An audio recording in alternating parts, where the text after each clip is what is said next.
Gidala ni Moses ang katawhan agis sa kamingawan. Namatay si Jose ug ang iyang mga igsoon. Ang ilang mga anak ug mga apo, kinsa ang mga Israelita, mipuyo sa Ehipto. Dito nahimo silang usa ka dakong nasod. Milabay ang panahon. Usa ka bag-ong paraon ang naghari sa Ehipto. Wala siya makaila kang Jose. O sa dakong natabang niya sa taga-Ehipto sa panahon sa gutom. Nahadlok siya sa mga Israelita, baskog sila. Dili madugay, mas magamhanan pa sila kaysa mga taga-Ehipto. Apan santaon ko sila. Ang maong paraon, mipugo sa mga Israelita sa pagpatrabaho. Gipatukod sila og mga syudad. Unya nagsugo siya nga ang tanang bag-ong gianak nga lalaking Israelita palumsan sa suba sa Nilo. Sa higayon nga wala nay batang lalaki nga madako og musanay sigon sa iyang hunahuna.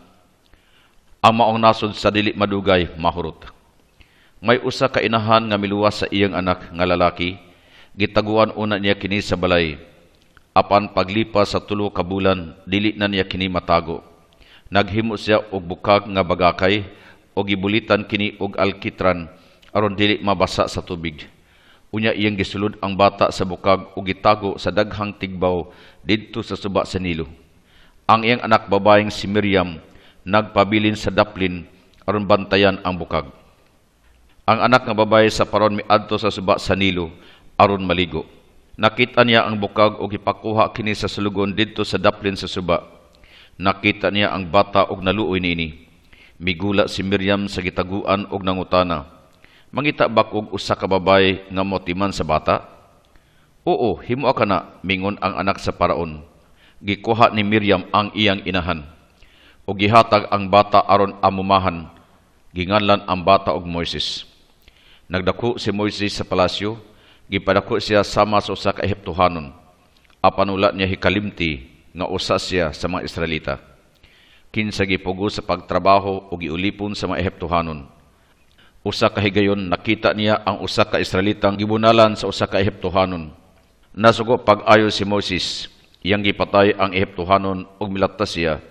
Miadto siya sa Midian o nagtrabaho isip magbalantay sa mga karnero sa balay sa paring si Jethro. Exodus Kapitulo 1, versikulo 2. Miadto si Moses uban ang mga karnero sa mingaw nga dapit. Miabot siya sa Sinai, ang bukid sa Dios. Didto nakakita siya tunukon nga tanom. Nagdilaab apan wala masunog. Puno sa katingalan si Moses miduol. Unya nakadungog siya og tingog. "Moises, Moises, ako ang Diyos sa imong amahan, ang Diyos ni Abraham, ni Isaac ug Jacob." Sa pagkadungog niini, gitabunan ni Moses ang iyang naong. Nahadlok siyang motan-aw sa Diyos. Apan misulti ang Diyos, "Nakita ko ang pagpasipala sa kong katawhan didto sa Ehipto. Nadungog ko ang ilang pagsangpit. Nasayad ako sa ilang makasakit. Busa ipadala ko ikaw sa paraon. Ikaw magdala kanila gawas sa Ehipto." Mitubag si Moses, "Kinsa man ako nga moadto sa paraon og magmando kaniya?" Apan miingon ang Diyos, "Ubanan ko ikaw." Pero mireklamo si Moses, "Ang mga Israelita dili motuo kanako kun ingnon ko sila. Ang Diyos sa inyong mga amahan ang mipadala kanako. Pangutanon unya ako nila, sultihi kami sa iyang ngalan. Unsa man ang itubag ko kanila?" Mingon ang Diyos, "Ako mao ako. Mao kana ang ako ngalan sa kahangturan." Apan nagpadayon pagbalibad si Moses, "Dili ako maayong mosulti." Unya mitubag ang Diyos, "Lakaw na. Sultihan ko ikaw kung unsa imong isulti. Palihog pagsugo og lain tao." Mitultol si Moses, apan gipili na sa Diyos si Moses. Mibalik si Moses uban siyang pamilya sa Ehipto. Misugat kaniya ang iyang igsuon si Aaron. Gipatawag nila ang tanang pangulo sa Israel. Gisultihan sila ni Moses sa gimando kaniya sa Diyos ni Abraham, Isaac ug Jacob.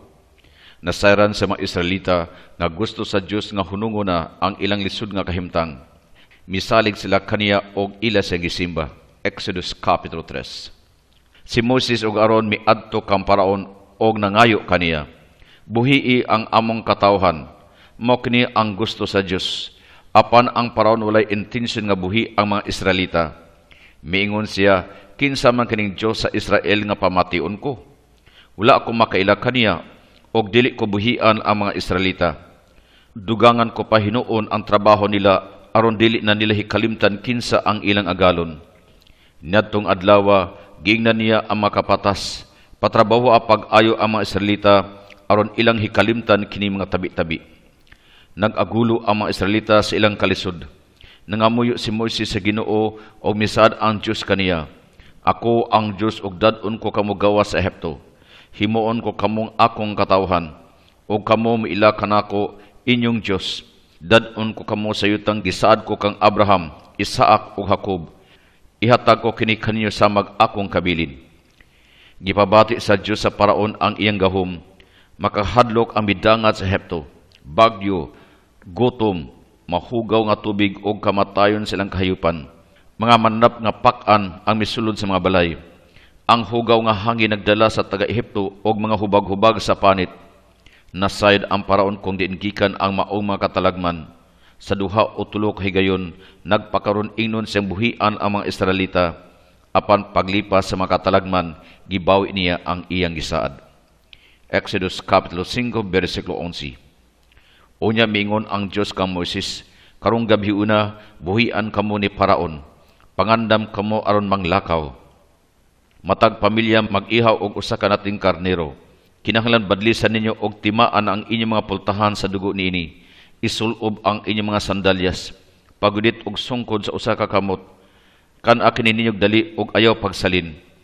Nining gabi una, ang tanang kinamagulangang anak lalaking Ehiptohanon mamatay.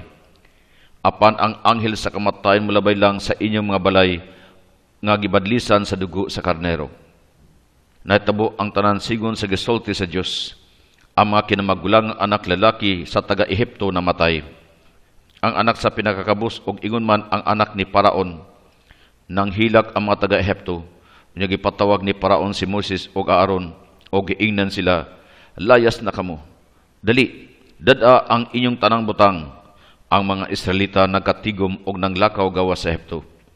Wala hikalimti sa mga Israelita kining unang gabi sa Pasko. Wala sila malimot kung giunsa pagluwas sa Dios ang ilang mga kinamuglangang anak nga lalaki. Sukad ni adto kanunay na silang muhalad kaniya, human mataw ang ilang kinamaglangang anak lalaki. Tuig-tuig sa ulog nila ang Pasko, ang pista sa Exodo, o gipasabot nila kini sa ilang mga anak. Uban sa iyang makagagahom nga kamot, giluwas kita sa Dios sa pagkaulipon sa Ehipto. Exodus Kapitulo 12, versikulo 13. Nagbasol ang paraon nga iyang gibuhian ang mga Israelita. Gipundok niya ang mga sundalo o mga karwahi o gipagukod sila sa mga Israelita.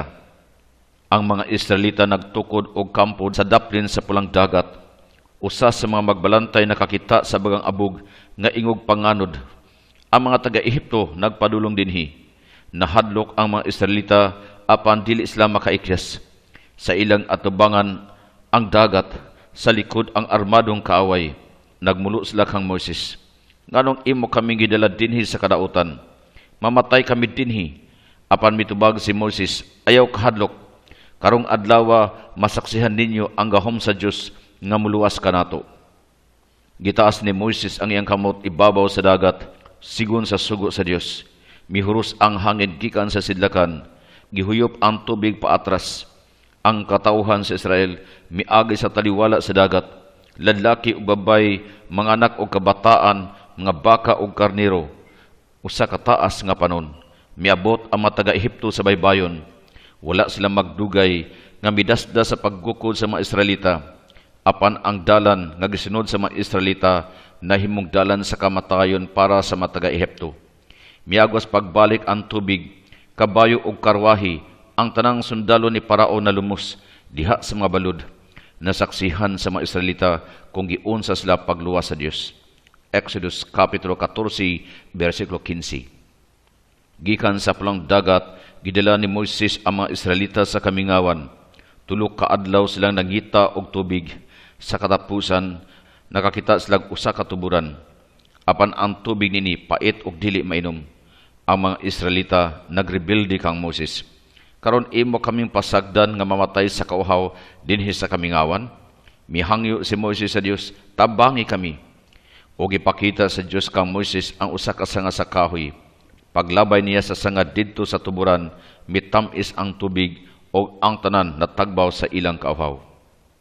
Wala madugay, nagmulo na usab sila ni Moises, nganong gidala mo kami dinhi sa kamingawan, nagpabili na lang unta kami sa Ehipto. Dito bisag jutay adunay karne og pan nga makaon. Apan miingon ang Dios kang Moises, ako kamong hatagan og pan og karne, aron makat-on kamog salig kanako. Og sa tinuod, pagkagabi, usa ka dakong panon sa langgam, ang naglupad-lupad ibabaw sa kampo. Ang mga langgam sayon kaayo dakpon, pagkabuntag natabunan ang yuta sa puti og tamis nga apang mana. Matag usa kanila, nagtigom niini og ang tanan may makaon. Dili lang ni adtong adlaw, kundi adlaw-adlaw. Sulod sa kapatan katuig ang katawhan sa Israel nagpuyo sa kalasangan. Ang Diyos naghatag kanila og paan og karne. Sukat ni adto ang mga ginikanan nagsaysay sa ilang mga anak. Kung giunsa makausa ang pingi sa Diyos ang iyang katawhan, o giunsa gihapon niya sila ang pingi. Ang tanang tao ang iyang mahibalo nga makasalig o kanunay silang makasiguro sa iyang panabang. Exodus Kapitulo 15, versikulo 22 hangtod 16 o versikulo 36. Ang katawhan sa Israel nagpadayon pagbakta sa kamingawan. Sa ikatulong bulan, nagkampo sila duol sa bukid sa Sinai. Si Moses mitunga sa bukid aron makikita sa Dios. Ang Diyos nagmando kaniya. Sultihi ang sa mga Israelita, inyong nasaksihan nga mas makagagahom ako kaysa mga Ehiptohanon. Gidala ko kamo dinhi sama sa pagdala sa agila sa iyang mga piso. Kung maminaw kamo sa akong isulti, og sundo ninyo ang akong kasabutan, mahimo kamong usa ka katawhan nga mas duol kanako kaysa ubang katawhan. Apan gigahin kamo para kanako samag mga pari kinsa andam alagad, kamo ang akong pinili, ang balaang katawhan.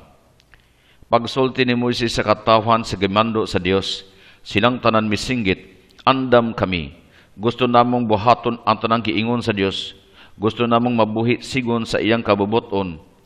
Sa Sinai gihatag sa Dios ngadto sa katawhan ang mga balaod. Kining mga balaod para sa tanang tao o sa tanang panahon.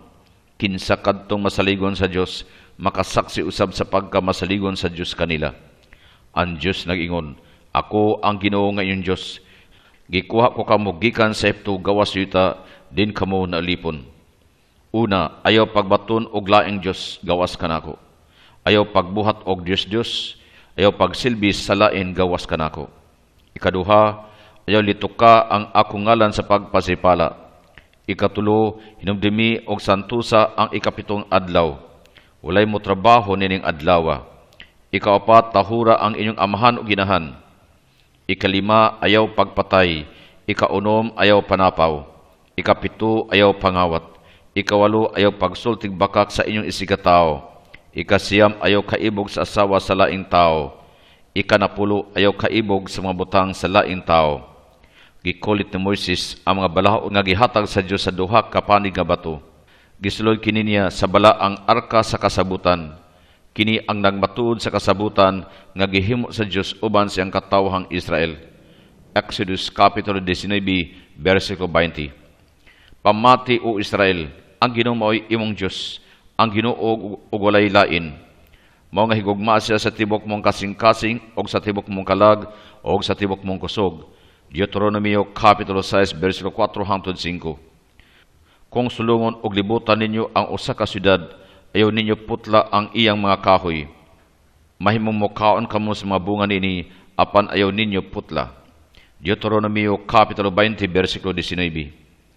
Ayaw ninyo daog-dauga ang mga byuda og mga ilo. Kung himo ninyo kana og musangpit sila kanako, dapigan ko sila. Exodus Kapitulo 22, versikulo 21 hangtod 23. Kung makita mo ang nasaag nga baka o karniro sa laing tao, ayaw kini pasagdi. Ihatod kini og balik sa tag-iya. Deuteronomio Kapitulo 22, versikulo 1. Kung ang usa ka kabus mo trabaho kanimo, ayaw siya pahulata sa iyang suhol. Bayre siya sa iyang suhol niya ng adlaw mismo.